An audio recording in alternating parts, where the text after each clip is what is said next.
হরে কৃষ্ণ। রামদাস বোঢানা এক পরম ভক্ত ভগবানের, দ্বারকাধীশ ভগবানের পরম ভক্ত।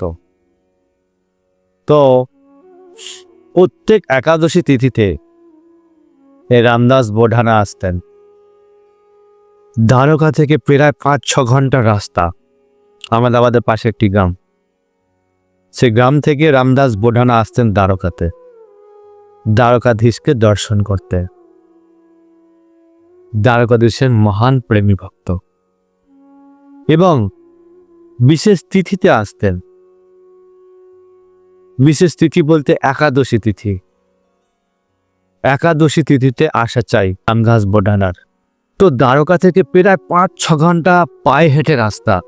এই রামদাস বোঢানা নিত্য এর নিয়ম ছিল একাদশীর আগের দিন পৌঁছে যাবে দ্বারকাতে। একাদশী দিন আগে থেকে পৌঁছে যাবে দ্বারকায়। আর দ্বারকাতে এসে তিনি গোমতে স্নান করবেন, স্নান করে শুচিশুদ্ধ হয়ে ভজন কীর্তনে লীন হয়ে থাকতেন। একাদশীর দিন সম্পূর্ণভাবে দ্বারকাধীশের নাম কীর্তন গুণাগুণ ভজন কীর্তনে মেতে থাকতেন আর একাদশী ব্রত পালন করতেন। একাদশী ব্রত পালন শেষ হয়ে গেলে আবার ঠিক ওই দিন, ঠিক তারপরের দিন আবার চলে আসতেন নিজের গৃহেতে। এইরকম ভাবে প্রায় অনেক দূর থেকে রামদাস বোঢানা স্বয়ং দ্বারকাধীশকে দর্শন করতে আসতেন। সময়ের কালচক্র চলে গেল। এইরকম প্রত্যেক একাদশী তিথিতে আস্তে আস্তে আস্তে আস্তে রামদাস বোঢানা একদিন বৃদ্ধা অবস্থায় 5-6 ঘন্টা রাস্তা, অত দূর থেকে হেঁটে আসা খুব কষ্ট হতো। কিন্তু রামদাস বোঢানার নিয়ম ছিল যেভাবে হোক আমার দ্বারকাধীশকে দর্শন করতে হবে। যেভাবে হোক, এর নিয়ম ছিল। যদি শরীরে কষ্ট হোক না কেন, রামদাস বোঢানা চলে আসতেন। একাদশীর আগের দিন দশমীতে পৌঁছে যেতেন। একাদশীতে সারাটা দিন সারাটা রাত থাকতেন। তারপরের দিন ভোরবেলা রওনা দিতেন। এহেন রামদাস বোঢানা। তো এদিকে দ্বারকাধীশ ভগবান তিনি দেখছেন যে আমার পরম ভক্ত বৃদ্ধা অবস্থা হয়ে গেছে। এদিকে দ্বারকাধীশ ভগবান চিন্তা করছেন ভক্তের জন্য, যে এত বৃদ্ধা হয়ে গেছে, এত অসুস্থ, হাঁটতে পারে না, তবু আমায় দর্শন করতে আসে। তো রামদাস বোঢানা খুব বৃদ্ধা এবং খুব অসুস্থ ছিলেন। হাঁটতে হাঁটতে প্রায় 5-6 ঘন্টার জায়গায় সেখানে সারাটা দিন লেগে যেত। লেগে গিয়ে একাদশীর দিনকেই এসে উপস্থিত হতো। আগের দিন বেরোতো আর হাঁটতে হাঁটতে এতটাই অসুস্থ, এতটাই বৃদ্ধ অবস্থায় হয়েছিল যে পুরো দিন লেগে যেত। আগে তো 5-6 ঘন্টায় চলে আসতো, কিন্তু এখন পুরোটা দিন লেগে যেত রামদাস বোঢানাকে আসতে। আগের দিন দশমীর দিন বেরোবে, একাদশীর দিন এসে পৌঁছাবে। দ্বারকাধীশ ভগবান আর থাকতে পারলেন না। যখন রামদাস বোঢানা চোখ বুজে চিন্তন করতেন, ভজন করতেন, গুণকীর্তন করতেন আর দ্বারকাধীশের স্মরণ করতেন, তখন দ্বারকাধীশ ভগবান চিন্তা করলেন যে না, আমার ভক্তকে কৃপা করতে হবে। মন্ত্রমুগ্ধ হয়ে গেলেন ভক্তিতে দ্বারকাধীশ ভগবান। রামদাস বোঢানার চিত্রে প্রকট হলেন। প্রকট হয়ে রামদাস বোঢানাকে বলছেন, রামদাস, আরে তুমি এত কষ্ট করে আমার কাছে আসো, আমায় দর্শন করতে আসো। আমি চাই যে তুমি আমাকে এরমভাবে দর্শন করতে এসো না। আমার ইচ্ছা যে আমি এমন তোমার কৃপা করি যাতে তুমি প্রত্যেক নিয়ত যাতে আমায় দর্শন করতে পারো। রামদাস বোঢানা চোখ বুজে এই দ্বারকাধীশ ভগবান যখন প্রকট হয়ে এই কথা বলছেন, তখন রামদাস বোঢানা আনন্দ উৎফুল্ল হয়ে উঠেছে যে আমার প্রিয় ভগবান দ্বারকাধীশ আমাকে এরম বলছে, যে নিত্য আমাকে দর্শন দিতে চায়। আমার কষ্টে ওনার কষ্ট হচ্ছে। রামদাস বোঢানা বলছেন, তাই প্রভু সত্যি আমাকে নিত্য দর্শন দিতে চান? ঠাকুরজি বলছেন, দ্বারকাধীশ ভগবান বলছেন, হ্যাঁ, আমি তোমায় দর্শন দিতে চাই নিত্য। আমি তোমার এই কষ্ট সহ্য করতে পারছি না। তোমার এই প্রেম, তোমার ভক্তিতে আমি সত্যি মন্ত্রমুগ্ধ হয়ে গেছি। এত কষ্ট করে আসো, তোমার কষ্ট হলে আমার কষ্ট হয়। তাই হে রামদাস, আমি তোমার সাথে চলে যেতে চাই। তুমি যেখানে থাকো সেখানেই আমি যেতে চাই। রামদাস শুনে এত আনন্দে বিহ্বলিত হয়ে উঠলেন, মন্ত্রমুগ্ধ হয়ে গেলেন। দ্বারকাধীশ ভগবানকে বলছেন, ভগবান তুমি আমার সাথে যেতে চাও, আমার ওখানে গিয়ে আমার সেবা নিতে চাও, আমার দর্শন দিতে চাও? খুব আনন্দে মন্ত্রমুগ্ধ হয়ে গেলেন। দ্বারকাধীশ ভগবান বললেন, হ্যাঁ তোমার সাথে যেতে চাই, নিয়ে যাবে? রামদাস বললেন, হ্যাঁ কেন নয়। তো ঠাকুরজি বললেন যে ঠিক আছে, তুমি পরের একাদশীতে অবশ্যই আসবে, আর যখন আসবে তখন একটা বেলগাড়ি নিয়ে আসবে, ওই বেলগাড়িতে বসেই আমি চলে যাব। রামদাস ওঢানা পরের একাদশী পর্যন্ত অপেক্ষা করলেন। যেই দশমী তিথি এলেন তখন রামদাস ওঢানা একটা পুরনো বেলগাড়ি জোগাড় করলেন, আর সেই পুরনো বেলগাড়ি নিয়ে রামদাস ওঢানা দ্বারকাতে উপস্থিত হলেন।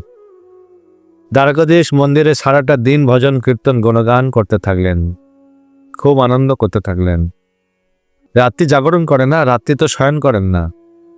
পরের দিন ভোরবেলা উঠে বাড়ি ফেরেন। সেদিন রাতে সবাই মন্দিরের দ্বার বন্ধ হয়ে গেছে। রামদাস ওঢানা, সবাই জানে যে রামদাস ওঢানা প্রত্যেক একাদশী তিথিতে আসে, তিনি সারাদিন সারা রাত অতিক্রান্ত করে এখানে, তারপর বাড়ি ফিরে যায়। সেই দিন তো দ্বারকাধীশের অন্য লীলা ছিল না, ভক্তের সাথে সে চলে যাবে সেখানে। ভক্তের প্রেমের শক্তি, ভক্তের ভক্তির শক্তি ভগবানকে বিহুল করে তুলেছে, বিচলিত করে তুলেছে।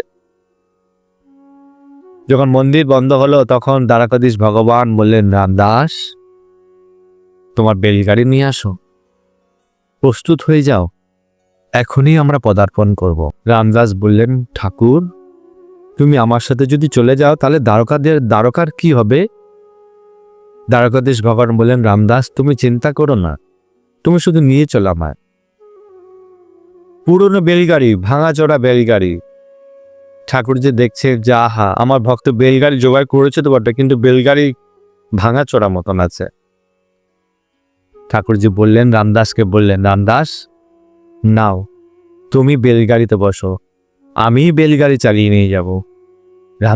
রামদাস বললেন, না না প্রভু, আপনি কেন চালাবেন? না না, আপনি এখানে বসুন, আপনি বেলগাড়িতে বসুন, আমি চালিয়ে নিয়ে যাচ্ছি। এত বৃদ্ধ হাঁটতে পারে না, যা হোক করে কষ্ট করে নিয়ে এসছে। দেখুন এ হলো ভক্তের ভাব। ঠাকুরজি বলছেন, না না রামদাস তুমি বসো, আমি চালিয়ে নিয়ে যাচ্ছি। যেই বেলগাড়ি স্পর্শ করেছে ঠাকুরজি, একদম নতুন হয়ে গেছে বেলগাড়ি।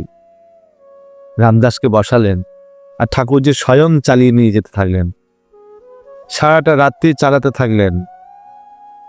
যখন মঙ্গলা শুরু হবে দ্বারকাধীশ মন্দিরে, পূজারীজি যখন ভোরবেলা আসবেন, তখন পূজারীজি মন্দির খুলে দেখছেন দ্বারকাধীশ মূর্তি নাই। সবাই হৈ হল্লো পড়ে গেল, কোথায় দ্বারকাধীশ ভগবান, কি হলো?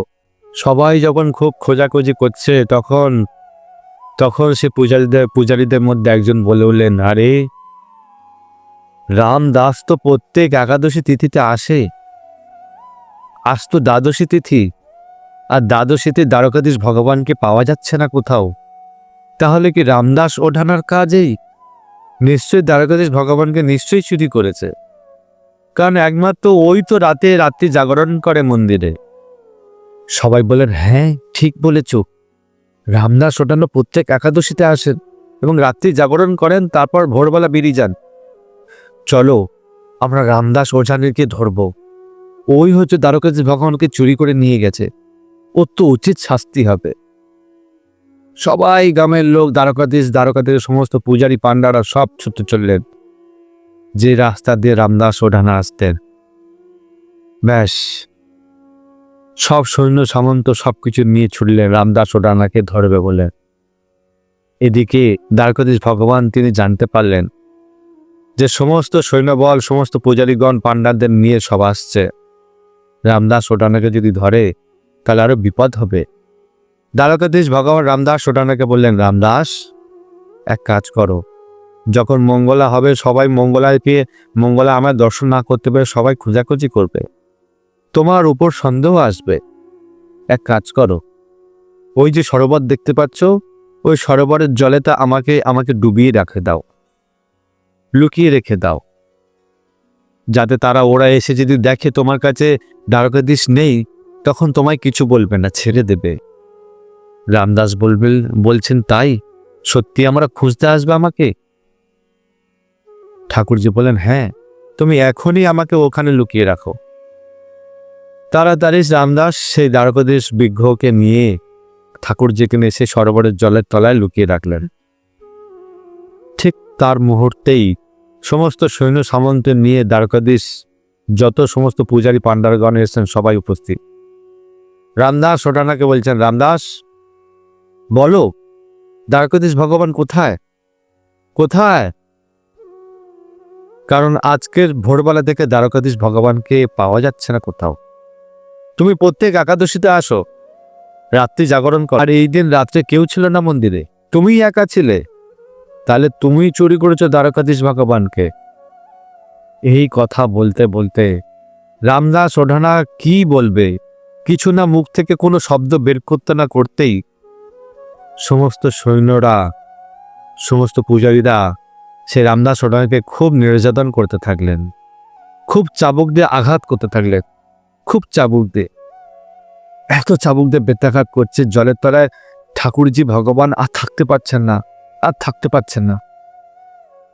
যত চাবুকের আঘাত মারে, তত চাবুকের আঘাত পিঠে কালশিতে দাগ পড়ে যায়, আর সেই কালশিতে দাগ সে দ্বারকাধীশ ভগবানের পিঠে গিয়ে পড়ে। যত চাবুকের আঘাত মারে, তত দ্বারকাধীশ ভগবানের পিঠে সে চাবুকের দাগ স্পষ্ট হয়ে ফুটে ওঠে। একদম মরণত অবস্থা হয়ে গেলেন রামদাস ওঠানা। ভগবান আর সহ্য করতে পারলেন না যে আমার ভক্তকে এত কষ্ট সহ্য করতে হবে, আর সহ্য করতে পারবো না। জলের তলা থেকে গর্জন করতে থাকলেন যে, ওহে পূজারীগণ, ওহে সৈন্য সামন্ত, আমার ভক্তকে তোমরা আঘাত করো, আমার ভক্তকে। যখন দ্বারকাধীশের গলার স্বর শুনতে পান, পূজারীরা পাণ্ডারা সবাই অবাক যে কোথা থেকেই দ্বারকাধীশ ভগবানের গলার আওয়াজ আসছে। দেখছি যখন ওই সরোবরের কাছ থেকে দ্বারকাধীশ ভগবানের গলার আওয়াজ আসছে, তখন সবাই সরোবরের কাছে গেলেন। সরোবরকে দর্শন করে সবাই অবাক। সরোবরের জল পুরো রক্তবর্ণ হয়ে আছে, পুরো রক্তবর্ণ। দেখে সবাই অবাক, এটা কিভাবে সম্ভব? তখন দ্বারকাধীশ ভগবান প্রকট হলেন। প্রকট হয়ে দেখছে দ্বারকাধীশ শরীর থেকে ঝুঁঝরিয়ে রক্ত ঝরছে, বৃত্তাঘাতের আঘাতের চিহ্ন ফুটে উঠেছে। সমস্ত পূজারীরা, সমস্ত পাণ্ডারা, সমস্ত দ্বারকাধীশ বাসীরা সবাই প্রভুকে প্রার্থনা জানাতে, হে প্রভু, আপনার এমন অবস্থা কিভাবে? ভগবান বললেন, তোমরা আমার ভক্তকে কষ্ট দিয়েছ, আমার ভক্তকে আঘাত করেছ, যতবার আঘাত করেছ ততবার আমার এই শরীরে, আমার অঙ্গেতে আমার ভক্তের বেত্রাঘাতের আঘাত ফুটে উঠেছে, আর তারই রক্তে এই সমস্ত সরোবর রক্তবর্ণ হয়ে গিয়েছে। আমি তো রামদাসের সাথেই যেতে চাই। সমস্ত পূজারীগণ, পাণ্ডারগণ খুব কাঁদতে থাকলেন প্রভুর কাছে, হে প্রভু, আপনার দ্বারকাতে কিসের অভাব? আপনার দ্বারকাতে তো কোনো তো অভাব রাখেনি, কোনো কিছু কমতি রাখেনি, তাহলে রামদাসের সাথে কেন চলে যাচ্ছ? তাহলে আমাদের কি হবে? তখন সাক্ষাৎ দ্বারকাধীশ ভগবান বললেন, আমি রামদাস হচ্ছে আমার অত্যন্ত প্রিয়, অত্যন্ত প্রিয়, আর আমি ওর কাছে থেকেই আমি অত্যন্ত আনন্দ এবং সুখ লাভ করতে পারবো, তাই আমি ওখানেই যেতে চাই। তোমরা এক কাজ করো, আমার এক প্রতিচ্ছবি আমি ওখানেই প্রতিষ্ঠিত করে রেখে যাব, সেই প্রতিচ্ছবিকে নিয়েই তোমরা পূজা অর্চনা করবে। পূজারীরা বললেন, তাহলে আমাদের চলবে কিভাবে? আপনার জন্য আমরা ভরণ পোষণ সংসার আমাদের চলতো, তাহলে আমাদের চলবে কিভাবে আপনি যদি ওখানেই থাকেন? দ্বারকাধীশ ভগবান বললেন, ঠিক আছে, এর ব্যবস্থা আমি করব। আমার শরীরের যত সমান, আমার শরীরের যে ভার আছে, সেই ভারের ওজন সোনা আমি আপনাদের প্রদান করব। তাহলেই তো তোমাদের সমস্যার সমাধান হবে। পূজারীরা চিন্তা করলেন, যদি দ্বারকাধীশ ভগবানের এটাই ইচ্ছা হয়, তাহলে কোনো সমস্যা নেই। রামদাসকে বললেন, ওহে রামদাস, যাও আমার জন্য আমার ওজন ভারের সোনা নিয়ে আসো। রামদাস বললেন, প্রভু আপনি কি বলছেন? আমার কাছে কিছুই নেই, আর আপনি আমার কাছে কি চেয়ে বসলেন? আমি কিভাবে দেব আপনাকে? মিনতি করতে থাকলেন। তখন দ্বারকাধীশ ভগবান বললেন, রামদাস তুমি চিন্তা করো না, আমি জানি কি করলে হবে। যাও তোমার স্ত্রীর কাছে যাও, তোমার স্ত্রীর কাছে গিয়ে বলবে যে তোমার স্ত্রীর কানে সোনার কানের দুল আছে, ওই কানের দুলটাই নিয়ে আসলেই হবে। রামদাস বললেন, ওই কানের দুলটা হলে হয়ে যাবে? দ্বারকাধীশ ভগবান বললেন, হ্যাঁ ওই দুলটা হলেই হয়ে যাবে। রামদাস তোনার স্ত্রীর কাছে সে কানের দুল নিয়ে আসলেন, আর দানি পাল্লা হিসাবে এক পাল্লায় দ্বারকাধীশ ভগবান বসলেন, আর একদিকে সে কানের দুলটা রাখলেন। যখনই কানের দুলটা রাখলেন তখন দ্বারকাধীশ ভগবান হালকা হয়ে ওপরে উঠলেন। সবাই দেখে আশ্চর্য হয়ে গেল যে প্রভুর লীলা বোঝা বড় দায়। যদি কোনো ভক্তের সাথে থাকতে ইচ্ছা করে তো ভগবান কি রূপে থাকবে, কোন লীলা করে তার সাথে থাকতে ইচ্ছা প্রকাশ করবে, সেটা একমাত্র আমার ভগবান জানে, দ্বারকাধীশ ভগবান জানে। তো সেই দিন থেকে দ্বারকাতে দ্বারকাধীশ সাক্ষাৎ রামদাস ওঢানার ওখানেই সেবা পাচ্ছে আজও পর্যন্ত। আর জানেন, সেই রামদাস ওঢানা সেই দ্বারকাধীশ ভগবানের পিঠে যে চাবুকের আঘাত লেগেছিল, সেই চাবুকের আঘাতে সেই পিঠেতে আজও পর্যন্ত মলম লেপন করে দেয়া হয় দ্বারকাধীশ ভগবানের। আর দ্বারকাধীশের একটি বিশেষ প্রতিচ্ছবি দ্বারকাধীশ মন্দিরে প্রতিষ্ঠিত করা হয়েছে। সেখান থেকে দ্বারকাধীশ রামদাস ওঢানার কাছে সেবা পাচ্ছে সাক্ষাৎ। আর দ্বারকাধীশ মন্দির হচ্ছে দ্বারকাধীশের প্রতিচ্ছবি রয়েছে। দেখুন, ভগবান চাইলে কি না কি পারে, সবকিছু পারে। কেমন লাগলো এই দ্বারকাধীশ ভগবানের লীলা কথা? যদি ভালো লাগে তাহলে বেশি বেশি করে শেয়ার করুন, আর এরকম সুন্দর সুন্দর লীলা কথা শুনতে থাকুন, হৃদয় বিগলিত হয়ে যাবে। ভালো লাগলে ভিডিওটি শেয়ার করবেন। জয় দ্বারকাধীশ ভগবান কি জয়। হরে কৃষ্ণ।